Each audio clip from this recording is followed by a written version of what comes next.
क्योंकि वर्तमान में ईवीएम के द्वारा साथियों जो लोकशाही के लोकतंत्र के जो 4 स्तंभ है इसको खत्म करने का काम ब्राह्मणों द्वारा किया जा रहा है और ईवीएम में गड़बड़ी करके ब्राह्मणों ने अपनी सत्ता प्रस्थापित की है।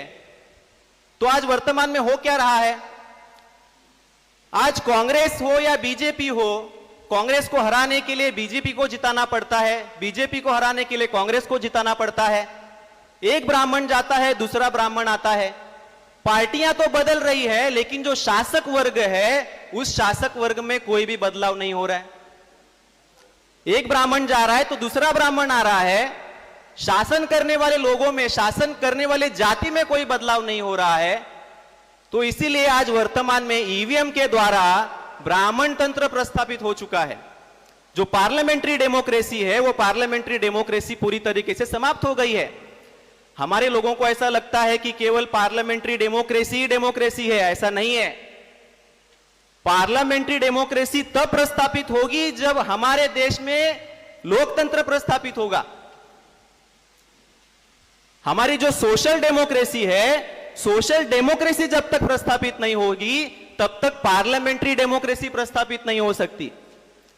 इसीलिए केवल पार्लियामेंट्री डेमोक्रेसी डेमोक्रेसी नहीं है। तो साथियों आज वर्तमान में जो लोकशाही के जो 4 स्तंभ है, चारों स्तंभ पर ब्राह्मणों का जो अनियंत्रित नियंत्रण हो चुका है, जिसमें पहला है संसद, दूसरा है कार्यपालिका, तीसरा न्यायपालिका, चौथा मीडिया। इन लोकशाही के चारों स्तंभ पर ब्राह्मणों का नियंत्रण हो जाने की वजह से आज हम जो लोकशाही कह रहे हैं वो लोकशाही नहीं है, वो ब्राह्मणशाही हो चुकी है। अब लोकशाही की डेफिनेशन अब्राहम लिंकन ने क्या बताई, लोगों के द्वारा लोगों के लिए चलाया गया शासन यानी लोकशाही। अगर मैं ब्राह्मणशाही कहूं तो क्या डेफिनेशन होगी, ब्राह्मणों के द्वारा ब्राह्मणों के लिए चलाई गई शासन यानी ब्राह्मणशाही। तो आज वर्तमान में हमारे कैंडिडेट्स, हमारे रिप्रेजेंटेशन चुनकर तो जा रहे हैं लेकिन वहां पर लोकशाही नहीं है, क्योंकि निर्णय लेने का अधिकार हमारे लोक प्रतिनिधि के पास ही नहीं है। निर्णय लेने का अधिकार पार्टी हाईकमांड के पास में है।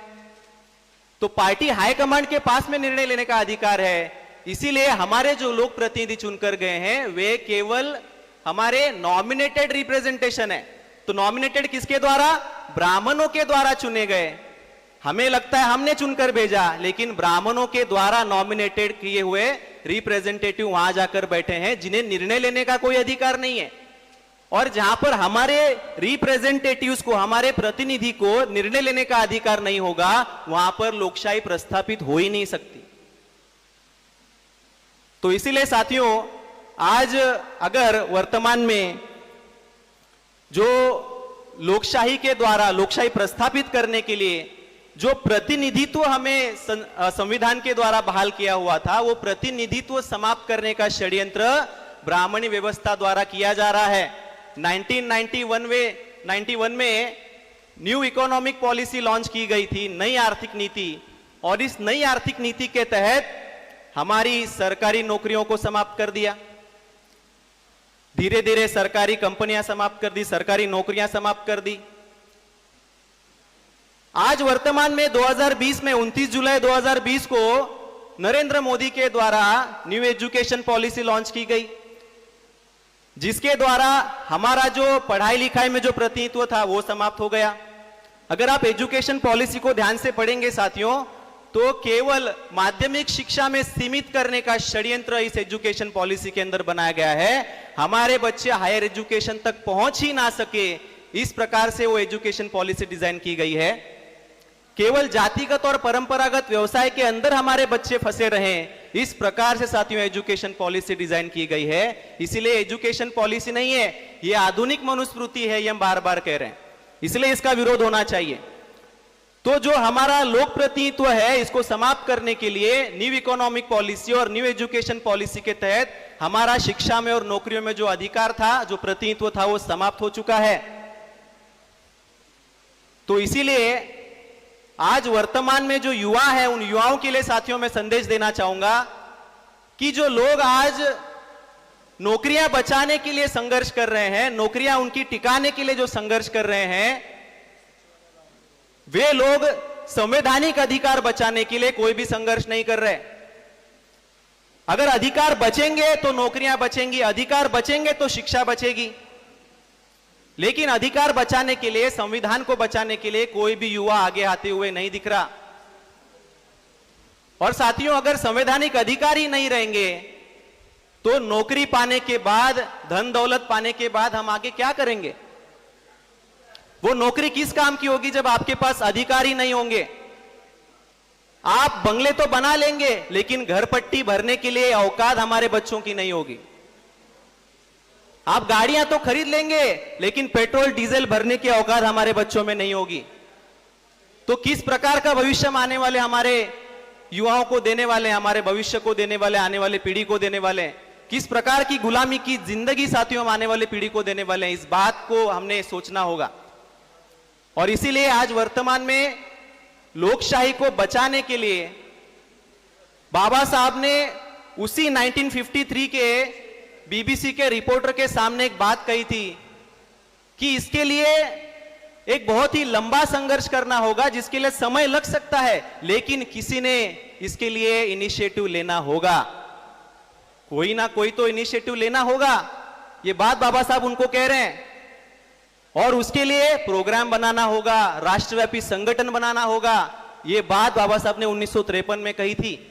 और आज वर्तमान में साथियों, बामसेफ एकमात्र ऐसा संगठन है जो राष्ट्रव्यापी संगठन है मूल निवासी बहुजनों का।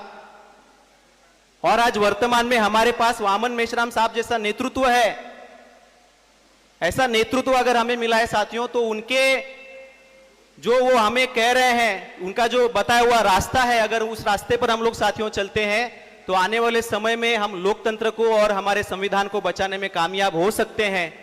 तो इसीलिए युवाओं की आज आवश्यकता यह है कि उन्होंने अपनी जिंदगी के केवल 10 साल अपने समाज के लिए अगर लगा दिए तो आने वाले समय में हम देश का संविधान बचा सकते हैं। और केवल संविधान बचा नहीं सकते तो हम देश की शासन करती जमात बन सकते हैं। अगर युवाओं ने केवल अपनी उम्र के केवल 10 साल अपने समाज के लिए, अपने सामाजिक आंदोलन के लिए अगर खर्च किए तो ये बदलाव साथियों समाज के अंदर हो सकता है। तो ये राष्ट्रव्यापी संगठन युवाओं को साथियों निर्माण करना होगा। और कोई भी राष्ट्रव्यापी संगठन निर्माण करने के लिए या राष्ट्रव्यापी आंदोलन को चलाने के लिए 5 चीजों की आवश्यकता होती है: समय, पैसा, बुद्धि, श्रम, हुनर। हमारे युवाओं को आज के समय में समय लगाने की आवश्यकता है, समाज के अंदर जाने की आवश्यकता है, बुद्धि लगाने की आवश्यकता है।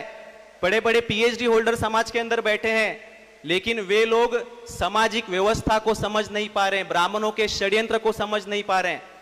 ब्राह्मण किस प्रकार से उनको संगठित तौर पर उनको गुलाम बना रहा है, ये षड्यंत्र हमारे युवा समझ नहीं पा रहे हैं। वे अजागरूक हैं, उनको जागरूक करके जोड़ने की और जागरूक करके राष्ट्रव्यापी संगठन निर्माण करने की आवश्यकता है। अगर ये काम हमारे सभी युवाओं ने साथियों किया तो आने वाले समय में इस देश की हम शासन करती जमात बनेंगे और देश में संविधान को हम बचा सकेंगे। इतनी बात आज के संविधान दिन के मौके पर मैं कहना चाहूंगा। आयोजकों ने युवाओं का रिप्रेजेंटेशन करने के लिए मुझे मौका दिया, इसीलिए आयोजकों को आभार, धन्यवाद। जय मूल निवासी, जय भारत।